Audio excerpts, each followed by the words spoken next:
ధర్మ మార్గంలో వెళ్ళాలి, మంచి మార్గంలో వెళ్ళాలి, పెద్దలు చెప్పే విషయాలు వినాలి, ఆశ్రయించాలి. ఎలా నేను ఇప్పుడు ఇలా ఉన్నా స్వామి, దీనికంటే ఉన్నత స్థితికి వెళ్ళాలి, ఆ మోక్షం అనేది ఒకటి ఉందంట కదా. మానవ జన్మకు అర్థము పరమార్థము మోక్షం.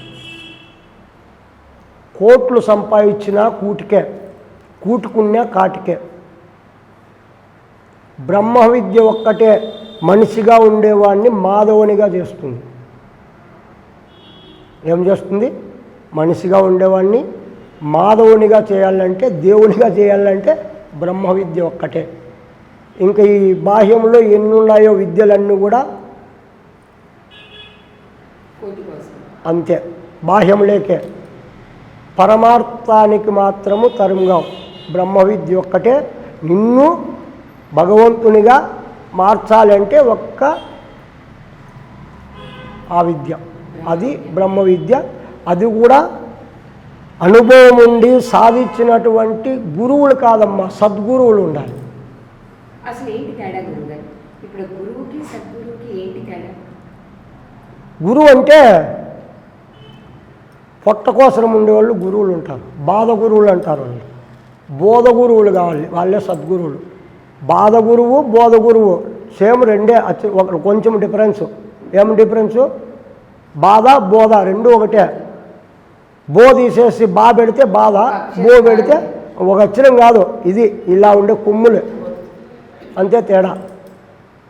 బాధ గురువు అయితే అతను తినేకి సుఖబాధ తీర్చుకునేకి చెప్పేవాడు.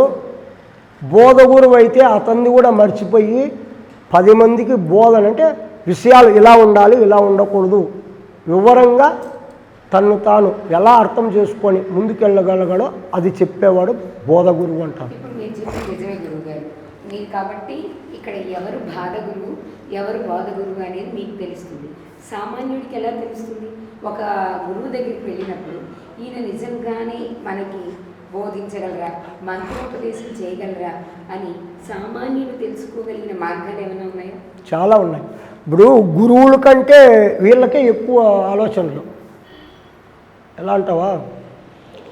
ఇప్పుడు గురువుల గురించి మాలాంటి వాళ్ళు ఉన్నారు.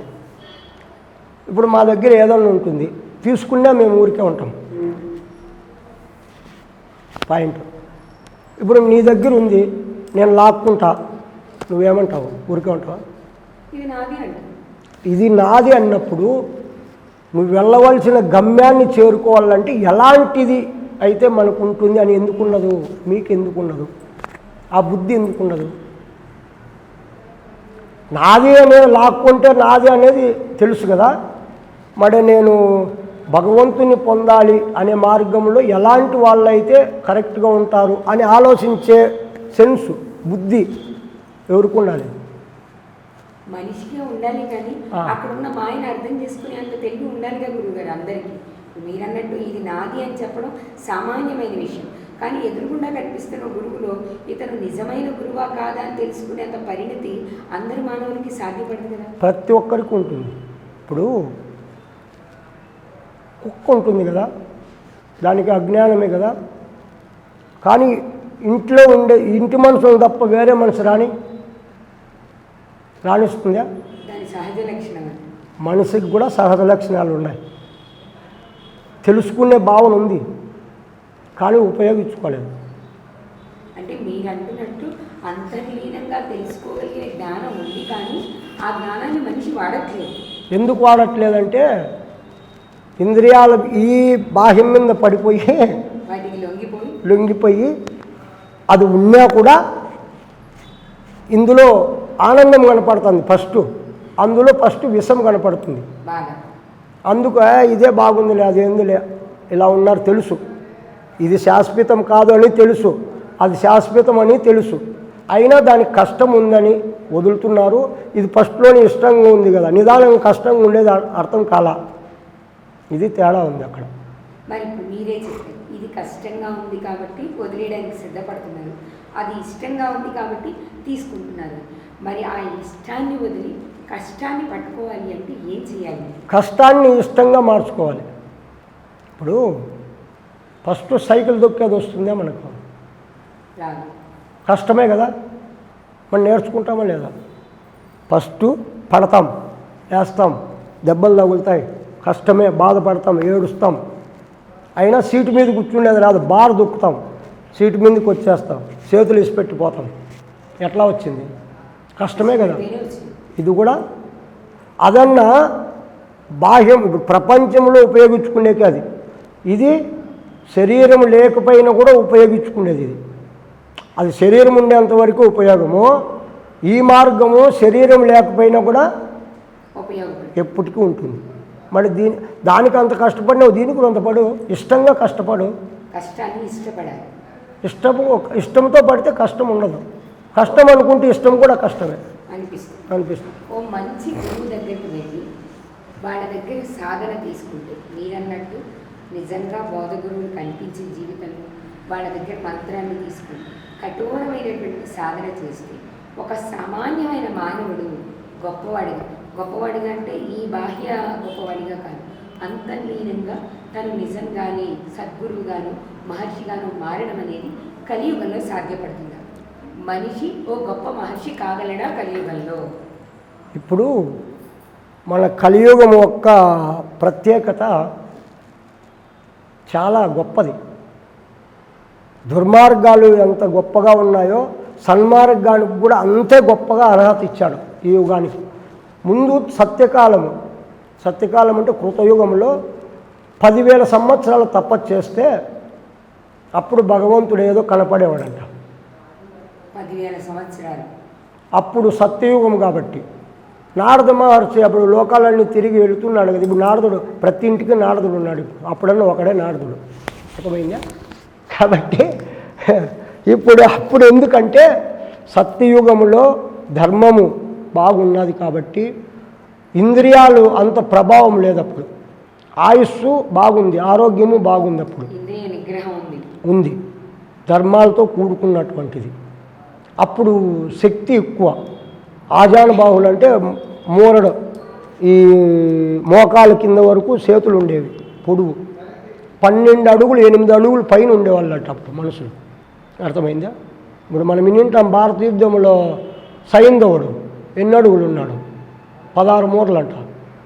గుంత తీసి అందరూ నిలబడుకునేంత గుంత తీసి గుంతలో పెట్టినా అందరూ అయిట్ ఉన్నాడంట అతను కదా, విన్నారు కదా. మరి ఇంక దాన్ని బట్టి అప్పుడు ఎలా ఉన్నారు మనుషులు? భీష్ముడు 500 ఏళ్ళు బతికాడని చెప్తారు. దశరథ మహారాజు 10,000 సంవత్సరాలు పరిపాలన చేశాడట. భారత యుద్ధంలో మన కురుక్షేత్రంలోకి వస్తే కృష్ణునికి అర్జునికి వాళ్ళకంతా ఓ 2-3 ఏళ్ళు తేడాతో 120 ఏళ్ళు పైన ఉండేవాళ్ళే అప్పటికి కూడా వాళ్ళు కదా. అన్నీ ఇచ్చారు. మోక్షం కష్టం. ఇప్పుడు ఈ చెయ్యి నమ్మదు. వాంఛలు ఎక్కువ, స్త్రీ పురుష భేదాలు, ఆ వాంఛలు ఎక్కువ. కామము అంటే ఒక చెడ్డ విషయం కాదమ్మా. కామం అంటే కోరికలను కామం అంటారు. ఏ కోరికైనా కానీ మంచి కంటే చెడు కోరికలు ఎక్కువ ఇప్పుడు. ఎందుకు? తినే ఆహారాలు అలాంటివి. కాబట్టి ఇప్పుడు ఏమన్నారంటే సూక్ష్మంలో మోక్షము అన్నారు. ఇప్పుడు అన్నేళ్ళు ఇప్పుడు కష్టపడాల్సిన పని లేదు, అన్ని సంవత్సరాలు తప్పించాల్సిన పని లేదు. ఎందుకు లేదు? నువ్వు అనుకుంటే ఎలాగా? 1000 సంవత్సరాలు బతకల్లా నేను చెప్తాను, టెక్నిక్ చెయ్యి, బతుకుతావు. 500 బతుకుతావా? ఇంతెందుకు? త్రిలింగ స్వామి గురించి విన్నారుగా, ఎన్నాళ్ళు బతికాడు? 280 సంవత్సరాలు. ఎలా బతికాడు? చాలా ఏళ్ళు కాదు కదా, మన కలియుగమే కదా, అంతా 200 ఏళ్ళు యువతల మాటేనేమో, అంతే ఉంటుంది దాదాపు. ఎలా బతికాడు? మరి ఉందా లేదా బతికే?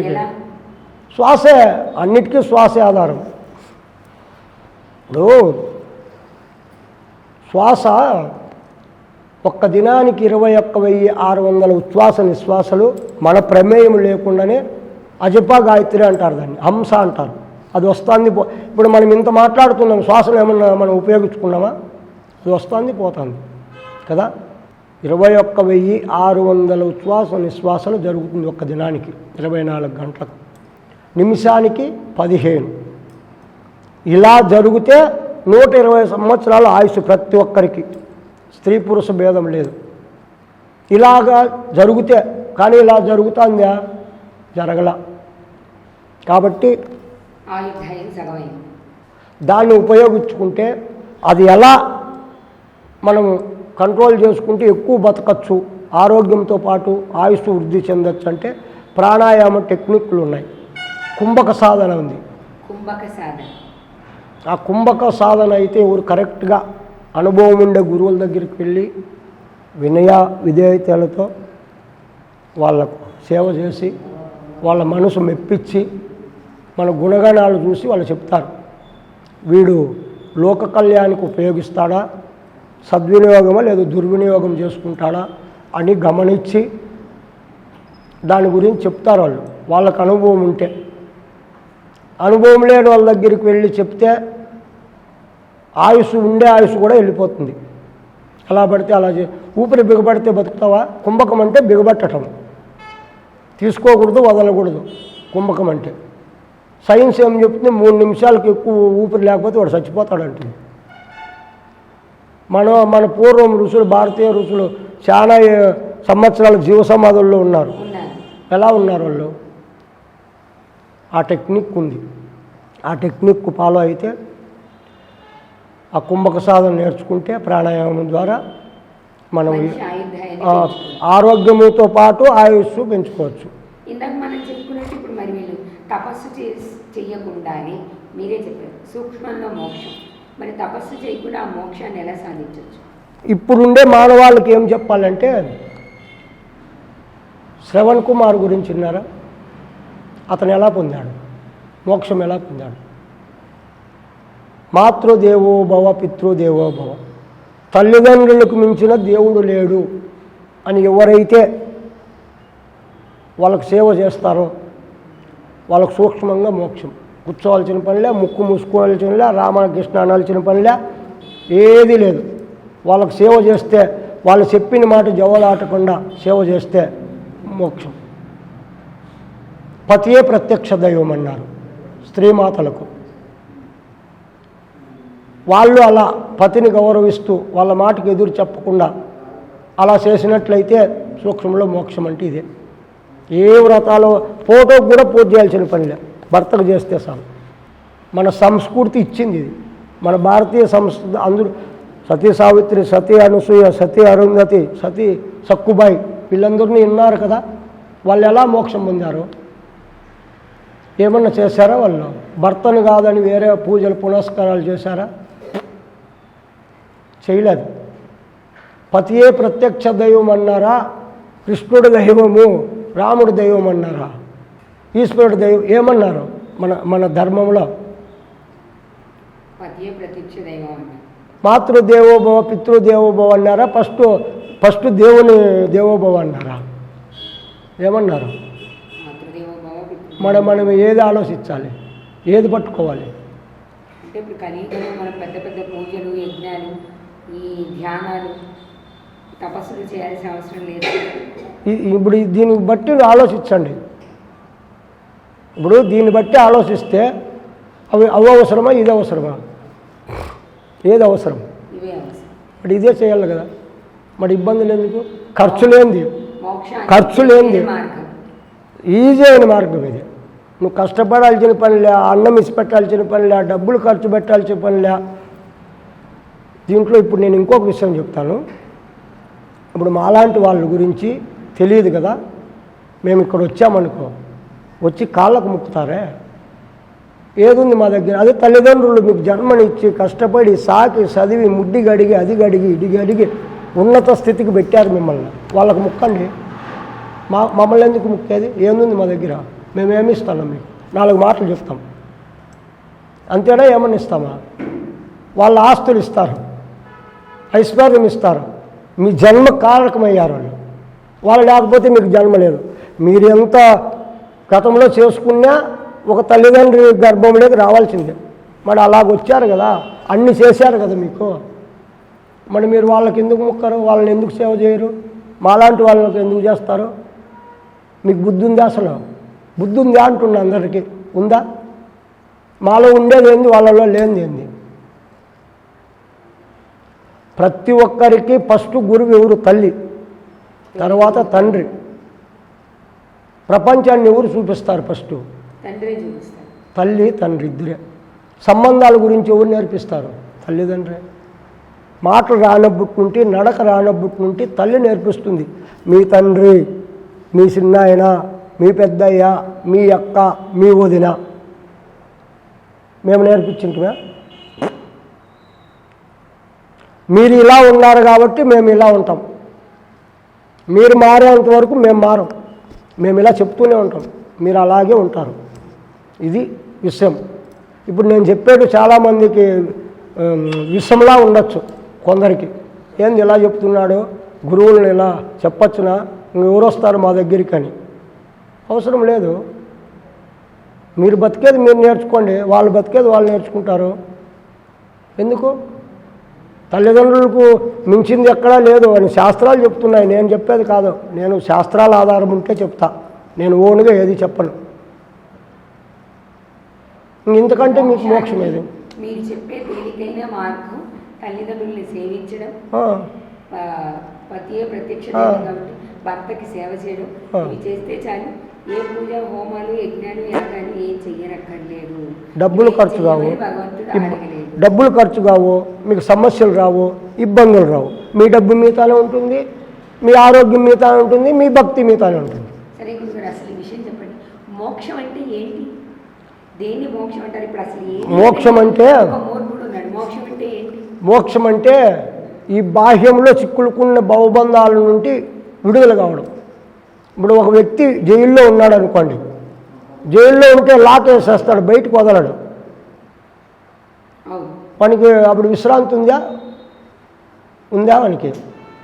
ఇప్పుడు మీరు కూడా అందరూ కూడా ఇలాగ ఉన్నాం కదా సమాజంలో. అన్నిట్లో దీని నుండి విడిపడడమే మోక్షం. మోక్షం అంటే అదేదో ఒక పదవి, భగవంతుడు ఒక సింహాసనం ఇస్తాడు, కిరీటం పెడతాడు, రంభా ఊర్వశి మేనకల దగ్గర డ్యాన్స్ చేయొచ్చు, డిస్కో డ్యాన్స్ కాదమ్మా. ఇవంతా సినిమా వరకే, నిజ జీవితంలో ఉండవు. అంటే ఇప్పుడు మీరు చెప్పే పద్ధతిలో ఆత్మకి మోక్షం వస్తుంది అంటే అది ఇంకో శరీరానికి వెళ్ళకుండా ఉండడమే మోక్షమా? శరీరానికి వెళితే మోక్షం ఎలా వస్తుంది? మళ్ళీ ఇప్పుడు పునరపి జననం పునరపి మరణం జనని జఠరే శయనం అన్నట్టు పుడుతూ సస్తూ ఉంటే ఇంక మోక్షం ఎక్కడుంది? అదే ఇక చివరికి మోక్షం అంటే ఇక ఆత్మకి వేరే శరీరంలోకి వెళ్ళే అవకాశం లేదు. భగవంతుడిని చేస్తే నీలో నువ్వు ఉండడమమ్మా, నీలో నువ్వు మమేకమై. ఇప్పుడు తత్వమసి మహావాక్యాల్లో తత్వమసి అంటే అర్థం కాదు. తత్వం అసి. తత్ అంటే బ్రహ్మ, అమ్మ అంటే నేను, అసి అంటే అయి ఉన్నా. ఆ బ్రహ్మ నేనే అయి ఉన్నాను. అహం బ్రహ్మాస్మి. అహం అంటే నేను నాది అనే గర్వము, అవన్నీ వదిలితే బ్రహ్మ. మరి ఇంకెక్కడున్నాడు? ఎక్కడున్నాడు ఇంకా భగవంతుడు? మనలోనే ఉన్నాడు. మరి మనలో ఉన్నాడు, హాయిగా చూసుకో. కాశీ రామేశ్వరము అవి డబ్బులు ఖర్చు పెట్టి పొయ్యి వచ్చి మళ్ళీ ఒక నెల పండుకుంటావు, జ్వరం వచ్చి కాళ్ళు నొప్పులు వచ్చి ఎందుకు? ఏడా చూసుకో, హాయిగా శుభ్రంగా కూర్చో. మరి ఇప్పుడు మీరే అన్నారుగా మనలోనే దేవుడు అని, మరి మనలో ఉండే దేవుడిని చూసుకో. ఎవరు వద్దండి నిన్ను? కూర్చొని నిలబడి చెయ్యి, ఒంటికాలు మీద చెయ్యి. తపస్సు చేశారు కదా చాలామంది. తపస్సు అంటే ఏమి? ఒక్కదాని గురించి తప్పించడం, పదే పదే ఒకే దాన్ని అనుకోవడమే తపస్సు. అలా తప్పించు. ఇప్పుడు కాశీ రామేశ్వరంలో దేవుడు ఇక్కడ లేడా? ప్రహ్లాదుడు ఏం చెప్తాడు? వాళ్ళ తండ్రి హిరణ్యకశిపుడు అడుగుతాడు కదా, ఎక్కడున్నారు రా నీ హరి? ఏమంటాడు? అందుగలడిందులేడని సందేహం వలదు, శక్తి సర్వోపగతుండు ఎందెంది వెతికి చూసిన నందేగలడు దానవాగ్రణ వింటే. ఖమ్మంలో ఉన్నాడు, వచ్చినా లేదా? చంపినా లేదా వచ్చి? అలాగే ఎక్కడో లేడు, అక్కడ ఉన్నాడు, ఇక్కడ ఉన్నాడు. అతను లేని స్థలం లేదు. ఇప్పుడు మనం ఇంత మాట్లాడుతున్నామంటే అతను లోపల ఉన్నాడు కాబట్టే మాటలు వస్తున్నాయి, చలనం వస్తుంది శరీరానికి. లేదంటే జడం ఇది, మట్టిలో ఉండేది మట్టి లేకపోవాల్సింది తప్పదు. నువ్వు దిన్నము ఎంత దీనికి సుగంధ ద్రవ్యాలు వేసి రుద్దకపోయినా పోయేదైతే పోతుంది, పోకైతే ఉండదు. పరమాంసకైనా సావు తప్పదు ఎవరన్నా అన్నాడు. సావు అనేది ఎవరిని వదలదు. అందరికీ సావు ఉంది. ఇప్పుడు రామచంద్రమూర్తికి సావు ఉంది, కృష్ణ పరమాత్మకు సావు ఉంది. మరి ఎందుకు లేదు? మనకెందుకు ఉండదు? అందరికీ ఉంటుంది. కానీ ఒక యోగికి ఉండదు. ఒక్క యోగ సాధన కరెక్ట్గా చేసేవానికి సావు ఉండదమ్మా. యోగి జీవన్ముక్తి అవుతాడు. జీవన్ముక్తి అంటారు. ఆ సావును జీవన్ముక్తి అంటారు. మామూలుగా చేస్తే సావు అంటారు. మరణం మరణమో సావు రెండూ ఒకటే. వీళ్ళను జీవన్ముక్తి అంటారు. దీనికి ఎంత గౌరవం ఉంది చూడు ఈ పదానికి. ఇది సావే కానీ జీవన్ముక్తి, దానికి సావు. ఎంత గౌరవంగా ఉంది ఈ పదము. వీళ్ళని ఏమంటారు? జీవన్ముక్తి పొందిండే వాళ్ళను దేవుడు, దేవుడు మా గురువు స్వామి. వాళ్ళను సామాన్యుడు మనిషి. ఇద్దరు ఒకటే కదా, తేడా ఏమన్నా ఉందా? ఒకే శరీరమే కదా. మరి ఎందుకు వచ్చింది తేడా? వాళ్ళు అందుకు కష్టపడ్డారు, తప్పించారు. వీళ్ళు ఎందుకు కష్టపడ్డారు, ఎందుకు తప్పించారు? అంటే ఈయన కోరికల కోసం కష్టపడ్డాడు, ఆయన మోక్షం కోసం కష్టపడ్డారు. భక్తి అంటే కోరికలతో ఉండేది భక్తి, కోరికలు లేకుండా ఉండేది ముక్తి. ఫైనల్ భక్తి అంటే కోరి చేసేది భక్తి, ఏదో ఒకటి ఆశించి చేసేది భక్తి. ముక్తి గురించి తప్ప వేరే ఆలోచించకుండా ఉండేది ముక్తి, మోక్షం. మోక్షం కూడా కొంతమంది కోరిక అంటారు, కానీ అది బ్రతకడానికి కోరల, పొందడానికి కోరల. జన్మకు, మానవ జన్మకు అర్థము పరమార్థము మోక్షం అన్నారు కాబట్టి అది కోరిక కాదు, కోరికల కంటే అతీతమైన అతీత మోక్షం. ఇలా ఉంటుంది భక్తికి మోక్షానికి తేడా. ఇది తేడా.